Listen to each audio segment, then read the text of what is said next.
This feels like coming home. Well, I tell you what, my dad was an automobile man. I got through school, and we got through being able to eat after we lost a job up in Scranton, Pennsylvania. He had moved down to Delaware because it's selling General Motors products.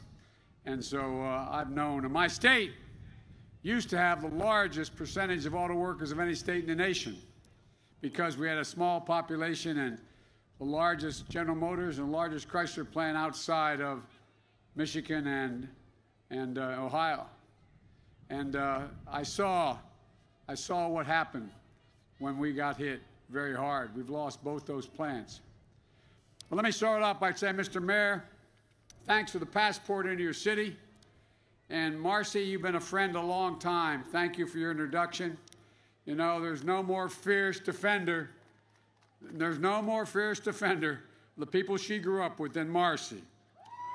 She has never, ever, ever forgotten where she came from. She's tough. She's a straight shooter. She's influential in Congress. She's honest, and she sees you. You're always in her view. And Tony, Mr. President, I know you're new, and he said piece of cake, so I don't have to worry if I get elected the first 100 days. But all kidding aside, Tony, thank you for hosting us, and thank you for Local 14. And Kenyatta, thanks for that introduction.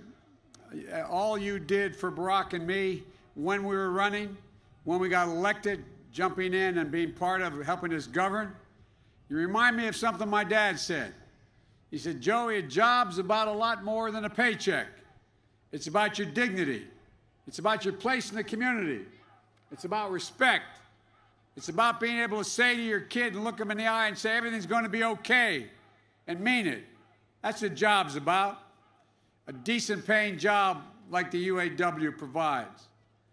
This lesson I grew up with, surrounded by hard-working families in Scranton and then in Claymont, Delaware, where we had to move when Dad lost work. There was no work in Scranton.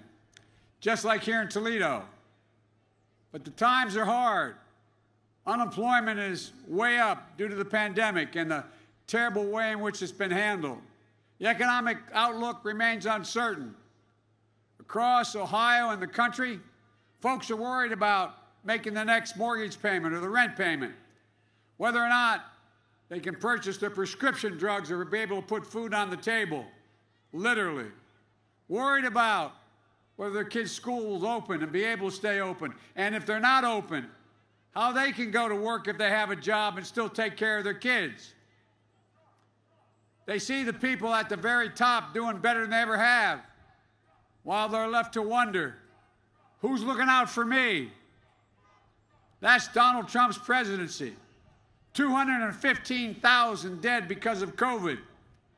Experts say we're likely to lose another 200,000 people in the next few months unless we take some serious action, and he doesn't know what he's doing. All because this president's only worried about one thing, the stock market. He refuses to follow the science. It's estimated that if we just wore these masks nationally, we'd save over 100,000 lives between now and the end of the year. This president knew back in January. He was briefed in detail by the intelligence community how extremely dangerous this COVID virus was, how communicable the disease was. He went in a taped interview with Bob Woodward, a leading journalist. It's on tape, been played, telling Woodward that he knew how dangerous the disease was, but did nothing. Ask yourself, why didn't he tell us? Why didn't he warn us? He said nothing. He told Woodward that he didn't want to panic the American people. That's why he said nothing. We don't panic. America doesn't panic. But Trump panicked. His reckless personal conduct since his diagnosis has been unconscionable. The longer Donald Trump is president, the more reckless he seems to get. Dr. Fauci, the most respected doc on this issue in the world, in the country, he told the president, you know, the president's announcement of his pick for the Supreme Court in the Rose Garden, he referred to that as a super spreader. All those people that got the disease. How's he responding? Well, guess what? He's now running an ad you probably saw, a national ad quoting Dr. Fauci out of context. Way back in March, referring to public health officials, Dr. Fauci said, "I can't imagine that anybody could be doing more," end of quote. In the recent ads that's going out nationally, Trump ad quotes Dr. Fauci is saying that about him, the president. Trump and his campaign deliberately lied, making it sound like Fauci was talking about Trump. Fauci went on the public air, and the ad came out saying 3 days ago, "I did not give permission for that quote." He wasn't referring to the president. And even after that, Fauci said he didn't say that. The president and the campaign, even after Fauci laid this out, the campaign said, "We're still going to use it," because he did say it, even though it wasn't about him. The point I'm trying to make is it was a knowing lie, like we're being told about everything about this COVID consequences. As a consequence to his months of overwhelming lying, misleading, and irresponsible action on the part of Donald Trump, how many empty chairs were around your breakfast table this morning? Someone you loved, someone you cared about, someone you knew, a family member or a neighbor, missing. And why?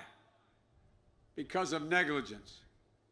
Look, I view this campaign, as I've said before, and I'll say it again, between Scranton and Park Avenue, between Toledo and Park Avenue. All Trump can see is from Park Avenue is Wall Street. That's why his only metric for American prosperity that he values is the Dow Jones and the index. Like a lot of you, I spent a lot of my time with guys like Trump looking down on me, the Irish Catholic kid in the neighborhood. Guys who thought they were better than me because they had a lot of money. Guys who inherited everything they ever got and still managed to squander it. I have to admit, and I shouldn't have done it, but I've on record saying it, so I'll repeat it. I still have a little bit of chip on my shoulder about guys like him. I read some stories after I got the nomination that, quote, if Biden gets elected, he'll be the first non-Ivy League school graduate to get elected in I think it was 80 or 90 years. Guys, have a seat, man. You know what? Like some state school guy went to the University of Delaware, I was proud of it. Hard to get there, hard to get through in terms of money. But folks, since when can someone who went to a state university not be qualified to be president? Folks, I know what it takes to be president.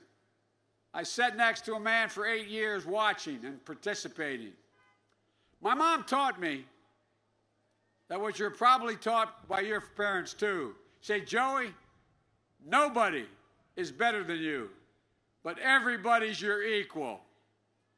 I don't measure people based on the size of their bank account. I don't respect people based on whether they own a mansion. I don't judge them whether they're based on whether they belong to a country club. You and I measure people by the strength of their character, their honesty, their courage. Their courage. My mom used to say the greatest gift of all, the greatest virtue is courage. You're redeemed by your courage. That's what she'd say, and redeemed by your loyalty. Honesty, loyalty, things that are bigger than yourself. They're the neighborhoods we were raised in. It's all about family, decency, honor, opportunity.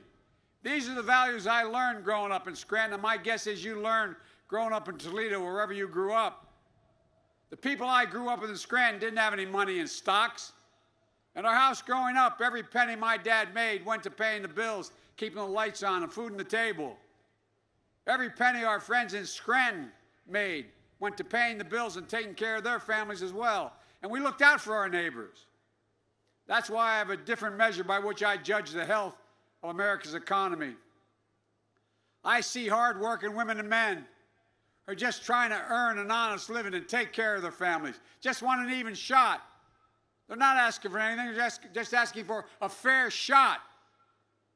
And you know, given a shot, the American people have never, ever, ever, ever let their country down. Never. The other expression my dad would have, he said, when you see the abuse of power, there's only one way to respond to it, and that's with power. And the only power we have to take on corporate America is union power. That's the only power.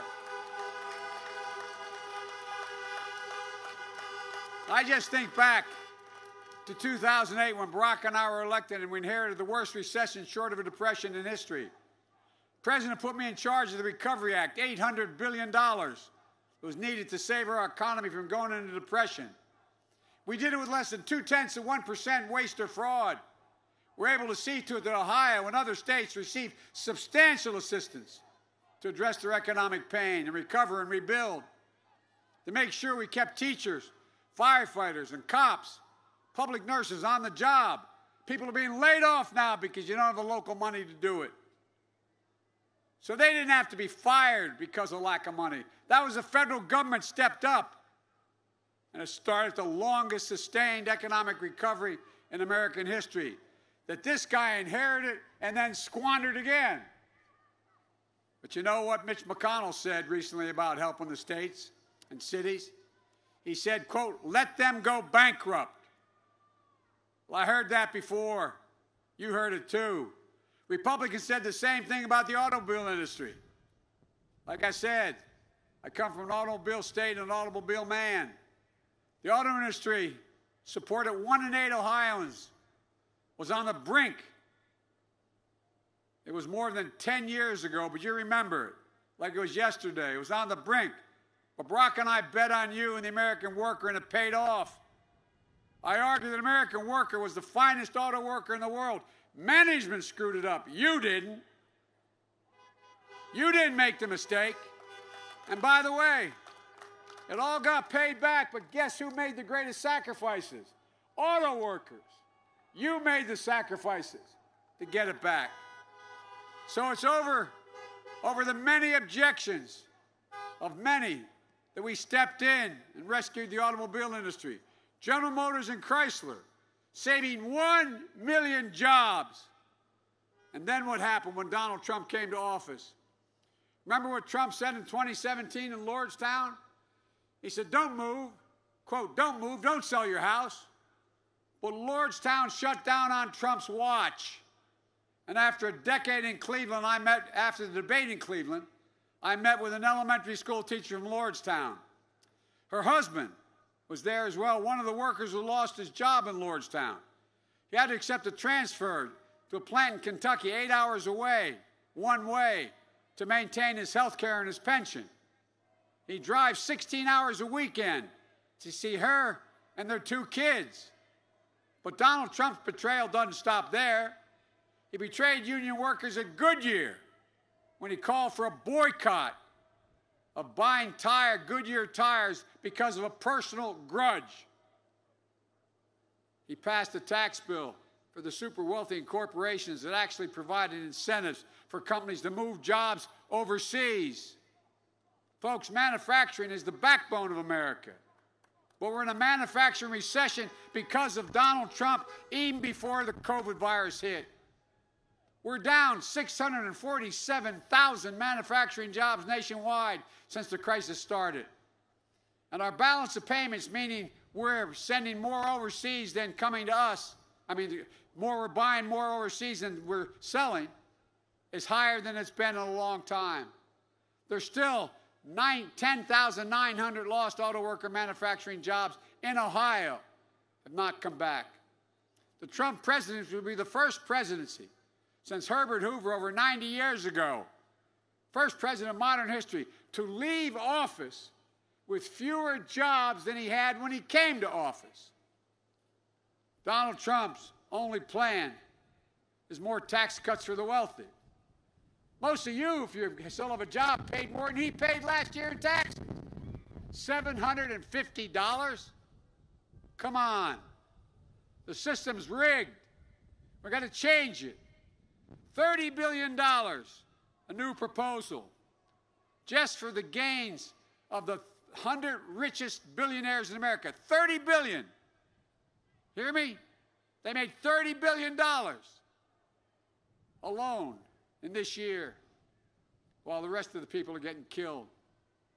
In the middle of this pandemic, why do Republicans have time to hold a hearing on the Supreme Court, instead of providing a significant economic need for localities? I'll tell you why. It's about finally getting his wish to wipe out the Affordable Health Care Act. Because their nominee has said in the past that the law should be struck down. His relentless effort to eliminate the Affordable Care Act provided health care coverage for 20 million people who didn't have it. Protections for well over 100 million people with pre-existing conditions. You know, and we've seen his pledge, quote, to terminate the tax dedicated to financing Social Security. Marcy and I were talking about that. You know what the actuary at the Social Security Department said?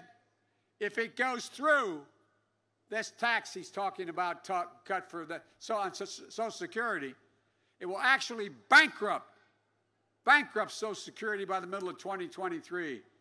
Go home and tell your parents that. Not once has President Trump called for a high-level meeting between Democrats and Republicans in the White House. This is going on now. The House already passed, back in the beginning of the summer, this petition to be able to reconcile people who are in real trouble, get help to states like we did.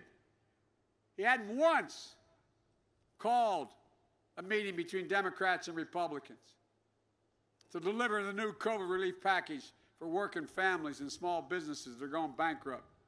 He spent too much time in the bunker of his golf course or in the bunker of the White House than he was willing to actually sit to try to work something out. Check it out. First president I can ever remember in the middle of a national economic crisis did not try to call the parties together. He turned his back on you. I promise you I will never do that. Folks, that's why my Build Back Better plan is built around a simple concept. It's time to reward work, not wealth. Work. I mean it. An independent analysis by a big Wall Street firm called Moody's, not a Democratic think tank. They did an analysis of my economic plan to revive this country and an analysis of his. Here's what they concluded: that my plan will create 18.6 million jobs in the next 4 years, 7 million more than the president's economic plan. It would generate economic growth of an additional $1 trillion more than the president's plan. Look, what these guys don't get is when you do well, when my family does well, everybody does better. Everybody does better. That's the God's truth. Here's how my plan works. I'm not going to raise taxes on anyone who makes less than $400,000 a year. If you make more than $400,000, beep your horn because you're going to get a tax raise. Well, I'm going to raise your tax slightly if you're making over $400,000. But look, you're not going to pay a penny more. In fact, tens of millions of middle-class families are going to get a tax cut when they need it most. And raising their kids, trying to get affordable health care, buying their first home, or saving for retirement. But I'm going to ask big corporations and the super wealthy just to begin to start to pay their fair share. I'm going to raise back the tax cut he gave for corporate America. They were paying in the mid-30s and now paying 21%. If we just raise the tax back to what it should be, 28%, that generates over $100 billion. Hear me? That's money. $1.3 trillion. That's what it raises to help hard-working folks, to allow us to invest in working people and grow the middle class and make sure everybody comes along this time. My plan will create 1 million good-paying union jobs, manufacturing and building products and technology that we need now and in the future. We're not investing in research. It starts with a pretty basic idea. You know, the federal government every year spends $600 billion just making sure that we have ships and planes, cars, trains, all the things the government lets contracts for. Well, I promise you this, every single product, every single contract let will be only let to a company or a firm that makes it in America from beginning to end. Not a joke. It's going to use to buy American products, support American jobs. We'll invest to build more resilient infrastructure, roads, bridges, ports, 1.5 million new affordable housing units, high-speed broadband in every American household, more important than ever. We're going to rebuild crumbling schools, retrofit 4 million buildings, and weatherize 2 million homes, creating 1 million new jobs. The reason why everyone from the electrical workers and every other major union is strongly supporting this. And it's all going to be done by certified union labor. Promise. You may remember when the president put me in charge of that $800 billion, not one single contract went out that wasn't prevailing wage. Not one. So we're going to end Trump's new incentive for sending jobs abroad. That's what he's done. More jobs are going abroad now. Any company that offshores a job is going to pay a 10% penalty. Any company that brings back a job or reopens a closed factory, like a manufacturing plant, they'll get a 10% credit for their investment. We're going to make trade a trade strategy that fights for every American worker and every American job and actually get results. Not Trump's chaotic trade war, erratic tweets and bluster that's only stiffed American workers and consumers, including farmers. He's let you down. He's let us down. I promise you, I will stand up to China's trade abuses, and I will invest in the American worker because I know nobody can outcompete an American worker when they've gotten a fair shot. Nobody in the world. One more thing. The United States government owns and maintains an enormous fleet of vehicles. We're going to convert many of them to electric vehicles, and you're going to still need to build these transmissions for a long time to come. But any new jobs in that area are going to go to people who in the automobile industry, who are in the manufacturing, who in the UAW are going to be making these new vehicles, sourced right here in America.